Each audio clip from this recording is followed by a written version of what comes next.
एक है बहुत ही इंपॉर्टेंट है परीक्षा के दृष्टिकोण से, वह है आपका प्रिज्म। देखो प्रिज्म होता क्या है। प्रिज्म एक डेंस मटेरियल होता है, प्रिज्म एक सघन पदार्थ होता है और इसकी जो सघनता होती है वो आपकी यूनिफॉर्म होती, एक समान होती है। कहीं पर ऐसा नहीं है कि कहीं पर प्रिज्म आपका जो डेंसिटी है, जो घनत्व है, कहीं पर मोटा कहीं पर पतला, ये व्यवस्था ऐसी नहीं होती है। ध्यान दे बाबा, प्रिज्म एक डेंस मटेरियल होता है और उसकी जो डेंसिटी होती है वह एक समान होती है, यूनिफॉर्म होती है। यहाँ पर आपका ए बी सी, हम इसे बोलते हैं प्रिज्म एंगल बोलते हैं, प्रिज्म कोण बोलते हैं। बीसी को हम प्रिज्म का बेस बोलते हैं। ध्यान देना, ध्यान देना चीज भाई, प्रिज्म की जो डेंसिटी होती है वह एक समान होती है, एक समान होता है आपका।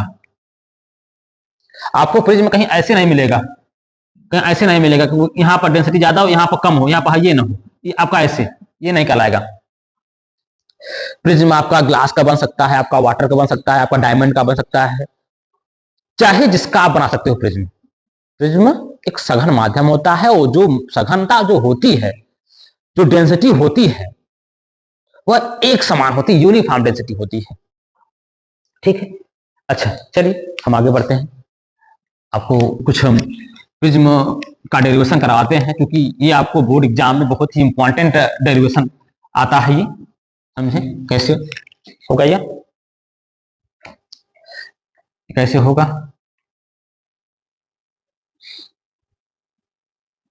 जी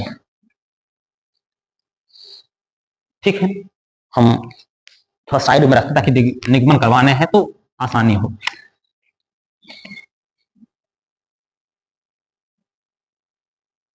ये आपका प्रिज्म हो गया,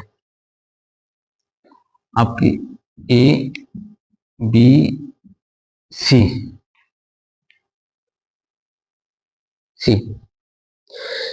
ए प्रिज्म का कोण कहते हैं, प्रिज्म कोण कहते हैं, और बीसी को प्रिज्म का हम आधार बोलते हैं। ठीक है, आपको जानकारी है कि प्रिज्म एक डेंस मटेरियल होता है, सघन पदार्थ होता है। यह है आपतित किरण, आपतित किरण है। हम यहां पर एक अभिलंब खींचते हैं, अभिलंब खींचते हैं N1। आपको मालूम है कि जब कोई प्रकाश किरण विरल माध्यम से सघन माध्यम में जाएगा तो अभिलंब की ओर झुक जाता है, ये झुक जाएगा। ये इसे बोलते हैं अपवर्तित किरण,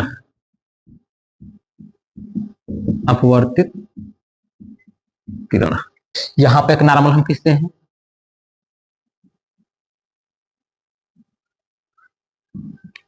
N2।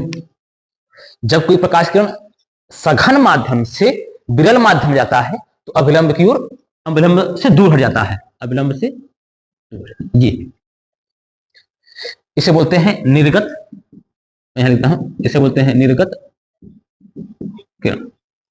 ठीक है, समझिएगा। देखो प्रिज्म क्या होता है कि एक डेंस मटेरियल होता है, सघन मटेरियल होता है, सघन पदार्थ होता है और इसकी जो सघनता होती है वो एक समान होती है। आपका इसे हम प्रिज्म एंगल बोलते हैं, प्रिज्म कोण ए बोलते हैं, ये आपका बीसी प्रिज्म का आधार बोलते हैं। हम लाइट को इंसिडेंस करा रहे हैं। ये आपतित किरण है आपका, ये आपका नॉर्मल हो गया। तो जब विरल माध्यम सघन माध्यम जाएगा विलंब की ओर झुक जाएगा, ये हो गया। और फिर सघन से जा रहा है विरल में तो विलंब से दूर हो जाएगा, तो ये हो गया। इसे हम एंगल दिखाते हैं आई, आपतन कोण है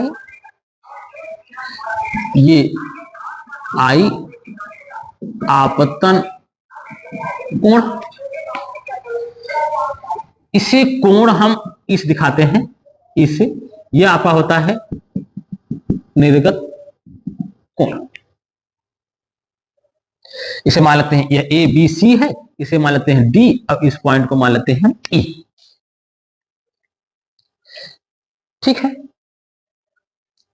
और इस एंगल को, इसको नॉर्मल और इसके साथ आपका R1 और नॉर्मल ये है, इसके साथ आपका एंगल R2।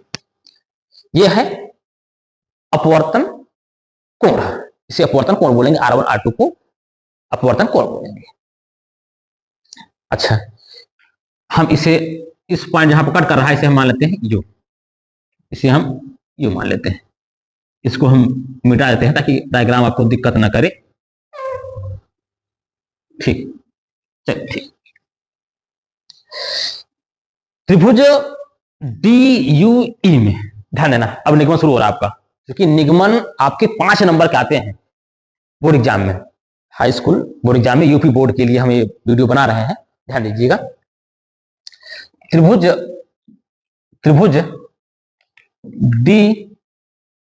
DEU में ध्यान देना, त्रिभुज DEU में आपके त्रिभुज के तीनों अंतःकोणों का योग आपका होता है 180 होता है। तो बाबा का हो जाए राजा, R1 धन R2 धन कोण U बराबर कितना 180, तो कोण U बराबर कितना होगा 180 माइनस R1 धन R2।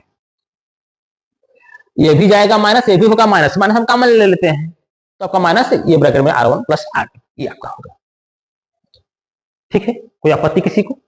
कमेंट करिएगा, क्योंकि डेरिवेशन है, इंपॉर्टेंट है, आपको समझना पड़ेगा इसके बारे में। एक और U का मान निकल गया। अब हम चतुर्भुज लेते हैं, ADUE,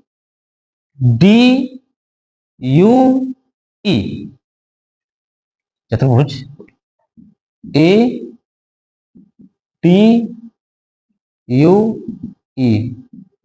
में हम ये ले रहे हैं, ADUE हम ये ले रहे हैं। कोण आपका ये चतुर्भुज के चारों अंतःकोणों का योग आपका 360 होता है, और हम यहां से आ रहे हैं, ये नॉर्मल है, ये D है, एक ना बनेगा 90 बनेगा आपका 90। कोण U आपका ये है, ये सरफेस है, ये नॉर्मल है आपका, एंगल आपका 90 बराबर कितना भैया 360। 90 90 180, 90 और 90 180 उधर जाएगा, तो कोण A और प्लस कोण U का मान रख दे क्या, चलो रख देते हैं अभी, बराबर 360 90 90 80। ठीक है, तो कोण A इसका मान रखो, कोण U का मान 180 माइनस R1 धन R2 बराबर कितना हो गया आपका 180। ठीक है,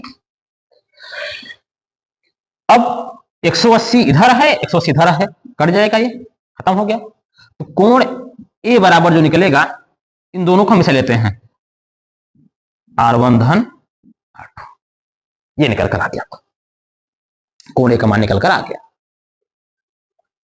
कोई दिक्कत है? कमेंट करिए, जहां पर आपको समस्या हो कमेंट करिएगा, कोई दिक्कत है नहीं, बताइएगा आप लोग। ये आपके निकल गए। कुछ काम वो करना चाहते हैं क्या, इस आपतित किरण को हम आगे बढ़ा देते हैं और निर्गत किरण को हम बढ़ा देते हैं पीछे। इनके बीच का जो एंगल बनता है, जिसे हम डेल से दिखाते हैं, डेल से, इसे बोलते हैं विचलन कोण।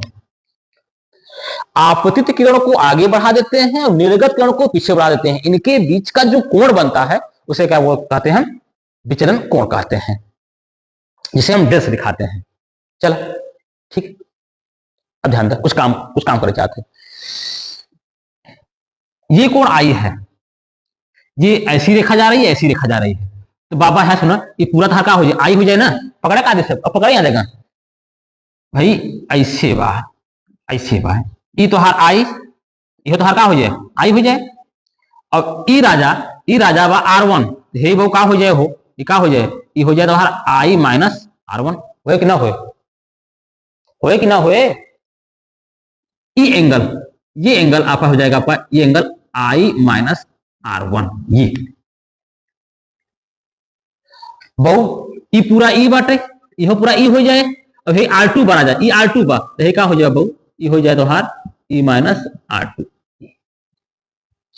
देखो डायग्राम तो समझना पड़ेगा आपको, डायग्राम बिना समझे बगैर आप निगमन नहीं कर सकते। जितना बढ़िया डायग्राम समझेंगे उतना बढ़िया आप निगमन करेंगे। ठीक है, चला इतना ठीक बता, ठीक है, ध्यान दो।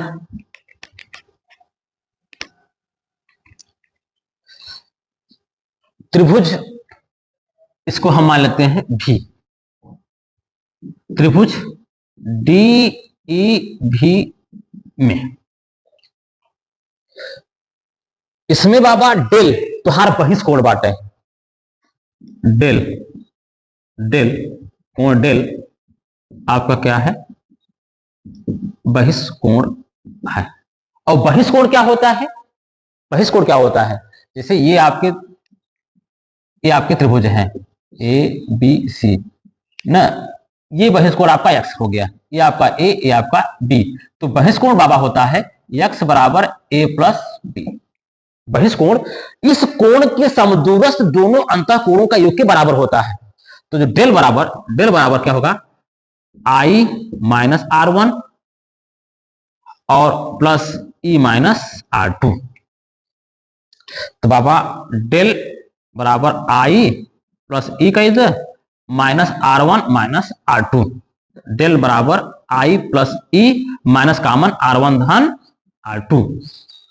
तो R1 धन R2 मन का वाला जाए ए बना हो, तो यहां पर डेल बराबर I प्लस E, यहां पर माइनस माइनस कोण ए। अभी हम सभी को हम ऐसे दिखा रहे हैं, कोई दिक्कत है नहीं, चाहे हम ऐसे लिखे चाहे ऐसे लिखे, दोनों बात एक ही, जो सब कोण यहाँ पर दिखाए रहे हैं।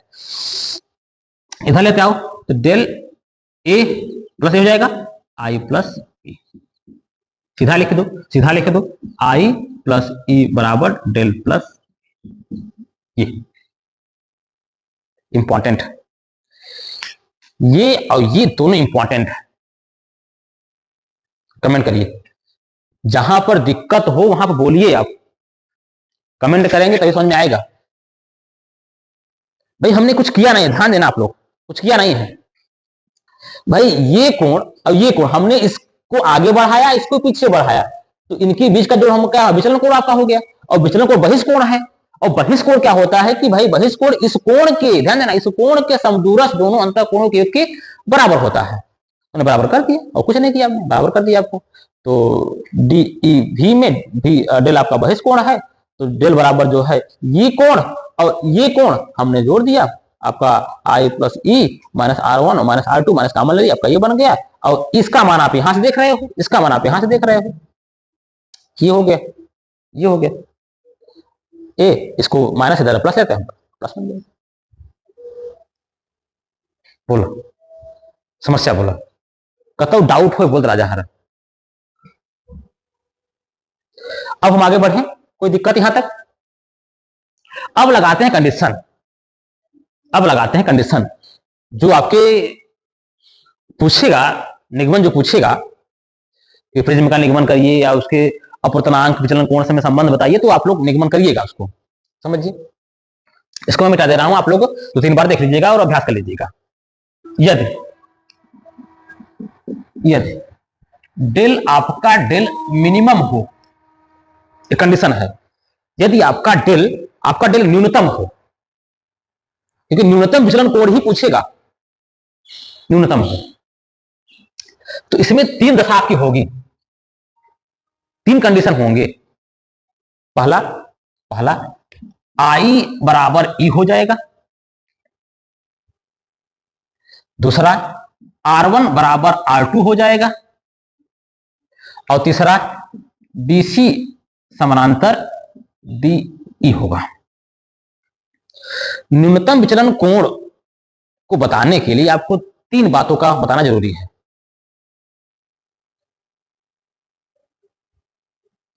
पहला डेल आपका मिनिमम, ये I बराबर E, R1 बराबर R2 और BC बराबर DE।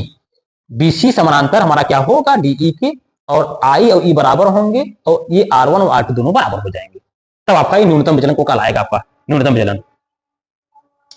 ठीक है, ये R1 बराबर R2 आप अभी प्रूफ किए हो, A बराबर क्या था R1 धन R2, तो रख दो A बराबर क्या R1 और R2 बराबर भी R1, A बराबर 2R1, R1 बराबर क्या होगा आपका A/2, निकल गया। ये रख दो डेल प्लस A और बराबर I प्लस E। तो डेल हमारा क्या डेल मिनिमम हो गया ना बाबा, डेल मिनिमम A I बराबर E, I और प्लस A I, तो ये आपका 2I हो जाएगा आपका डेल मिनिमम प्लस A बराबर क्या होगा 2I, I बराबर क्या आपका डेल मिनिमम प्लस A/2 हो गया ना। समझिएगा, ये कंडीशन है, ये कंडीशन पर हम अप्लाई कर रहे हैं, ये कंडीशन पर हम अप्लाई कर रहे हैं। अच्छा, अब लगाते हैं स्नेल का नियम, लगाते हैं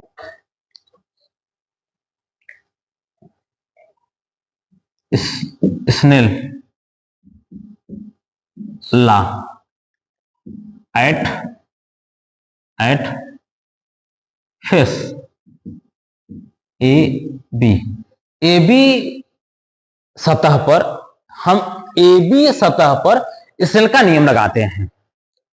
तो भैया ये आपका एयर है N1 साइन I बराबर N2 साइन R। इसका अपवर्तनांक हम N मान लेते हैं।